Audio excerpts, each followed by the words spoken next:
Good morning, everyone. I am Bhaskar Pandey, Principal SS Little Light Academy, Karmahi Maharajganj. Dear parents, अभी हम चर्चा करने वाले हैं कुछ विषयों पे। उसके पहले मैं आप सभी को नववर्ष की ढेर सारी शुभकामनाएं देना चाहता हूं। आप सभी अभिभावकों और बच्चों को नववर्ष की ढेर सारी शुभकामनाएं। मैं आशा करता हूं कि आने वाला नया वर्ष आप सभी के जीवन में कुछ उमंग, नई चुनौतियां लेके आए, जिससे आप और प्रखर हो सकें और आपके जीवन में समृद्धता आए, आप कुछ नया सीखें और अपने जीवन को सकारात्मकता की तरफ बढ़ाएं। मैं उम्मीद करता हूं उन अभिभावकों से जो अभी बच्चों को समय नहीं दे पा रहे हैं। आने वाले नए साल में आप अपने बच्चे को समय दीजिए, उनकी जरूरतों को समझिए और उनके एक सहपाठी के तौर पे कार्य करने के लिए सोचिए। बहुत सारी गंभीर समस्याएं हैं जो बच्चों के बीच में है, जो बच्चे आपसे कह नहीं पा रहे हैं या फिर आप बच्चों की मनोदशा को समझ नहीं पा रहे हैं। कुछ ही समूह में बोर्ड एग्जाम होने वाला है, तो मेरा अनुरोध उन पेरेंट्स से है जिनके बच्चों का बोर्ड एग्जाम है, वो बच्चे की जरूरतों को समझें। उनके सीखने में जो बाधाएं आ रही हैं उसमें आप भी कुछ हस्तक्षेप करें और उन बाधाओं को दूर करने में अपना पूरा सहयोग करें।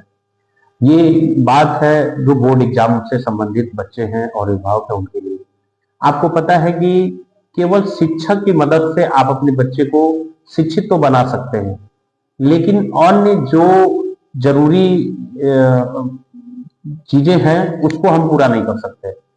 बिना आपके सहयोग के एक बच्चा पूर्ण रूप से विकसित नहीं हो सकता। जैसा पता है कि प्रथम शिक्षक माँ बाप होते हैं, उसके बाद शिक्षक की गणना की जाती है। तो आप इन चीजों को गंभीरता से लीजिए, माँ बाप होने का पूर्ण रूप से फर्ज निभाइए, बच्चों की जिम्मेदारियों को समझिए। अभी हम पिछले वीडियो में चर्चा कर रहे थे कि बच्चों को मोबाइल से दूर कैसे रखा जाए। अभी हम जल्दी ही पीटीएम कराए थे, तो बहुत सारे पेरेंट्स का ये शिकायत था कि सर हम कैसे बच्चों को मोबाइल से दूर रख सकते हैं। तो मैंने उस पर कुछ रिसर्च किया है, कुछ टॉपिक्स निकाल के लेके आया हूं मैं, जिससे बच्चों को मोबाइल से दूर किया जा सकता है। जैसे आप अपने प्रत्येक सामान को रखने का एक निर्धारित जगह बनाते हैं, जैसे आप टूथपेस्ट टूथ बॉक्स में रखते हैं, जो भी कंटेंट है कपड़े अलमारी में रखते हैं, तो इन सारी चीजों के लिए एक व्यवस्थित जगह है। तो आप अपने मोबाइल के लिए एक व्यवस्थित जगह बनाइए। वो जगह बच्चों के पहुंच से दूर होना चाहिए। उसकी जो रिंगटोन हो, जो ये सारी चीजें हैं नोटिफिकेशन की हैं, अगर बच्चा आपका पढ़ रहा है, उस कमरे में मोबाइल है, तो साइलेंट मोड पे होना चाहिए। ऐसा नहीं आप मोबाइल यूज कर रहे हैं, बच्चा पढ़ रहा है, इससे बच्चे में डिस्ट्रैक्शन होगा और उसका बरबस ध्यान मोबाइल की तरफ जाएगा। आप मोबाइल बच्चे के सामने कम यूज करिए। देखिए, आधुनिकता के इस युग में मोबाइल गलत नहीं है, लेकिन बच्चा अभी नादान है, उसको मोबाइल का सदुपयोग बहुत कम आ रहा है।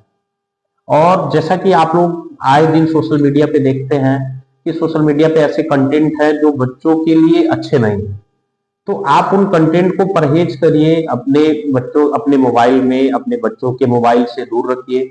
आप एक मॉनिटरिंग सिस्टम बढ़ाइए। बच्चों को मोबाइल दीजिए तो एक सेंस के लिए, एक समय के लिए दीजिए कि कितने समय के लिए मोबाइल आप उसको दे रहे हैं, किस पर्पज से दे रहे हैं। वो पर्पज खत्म हो जाए, वो चीजें खत्म हो जाए, आप मोबाइल लीजिए और एक उसमें जांच गतिविधि में बढ़ाइए कि बच्चा हमारा देखा क्या है। उसके हिस्ट्री में जाके देखिए कि बच्चा देख क्या रहा है। सबसे बड़ी बात है मोबाइल को देखने के लिए कि बच्चों को जैसे बताया गया कि अन्य वैकल्पिक गतिविधियों में आप उसको इन्वॉल्व करिए। जैसे कि आप बच्चों को मोबाइल की जगह उनको खेल के लिए प्रेरित करिए, उनको बुक पढ़ने के लिए प्रेरित करिए, है ना। बच्चा अगर बुक नहीं पढ़ना चाहता तो उसको खेलने के लिए लेके जाइए। अभी मोबाइल चलाने और मोबाइल से लगाव का एक कारण है, मैंने देखा कि अगर आप पढ़े लिखे हैं, आप मोबाइल की दुरुपयोग के प्रति अवेयर हैं, आप अपने बच्चे को खेलने के लिए भेजते हैं, तो सबसे बड़ी विडंबना कि आज के समय में लोग अपने घर के पास खेलने के लिए जगह नहीं छोड़ते। जगह भी छोड़ते हैं तो आपका अकेला बच्चा अगर घर के बाहर जाता है और खेलने के लिए, तो उसको सहपाठी नहीं मिल रहा है, उसके फ्रेंड जोन नहीं है। फ्रेंड जोन कहाँ बन रहा है? अन्य गेमिंग प्लेटफॉर्म पे। तो रियल फ्रेंड जोन बनाइए, उनका रियल फ्रेंड जोन बनाइए। आप सोशल गैदरिंग करिए, आपस में अपने मोहल्लों में बैठिए और चर्चा करिए कि मेरा बच्चा 4 बजे शाम को खेलने निकलेगा, आप भी अपने बच्चे को निकालिए, बच्चे आपस में गैदरिंग करके खेलें। ना कि सोशल मीडिया प्लेटफॉर्म पे गेम खेल के एक दूसरे के फ्रेंड बने। तो कुछ ऐसे विषय हैं जिस पे चर्चा होना जरूरी है। हम अपने पीटीएम में इस बात का डिस्कस करते रहते हैं, पेरेंट्स टीचर मीटिंग में, कि आप लोग अपने बच्चे को मोबाइल कम से कम दीजिए, बच्चों को घर से बाहर जाके खेलने के लिए प्रेरित करिए, उनके लिए खेल के सामान लेके आइए, उनको उनको उपलब्ध कराइए।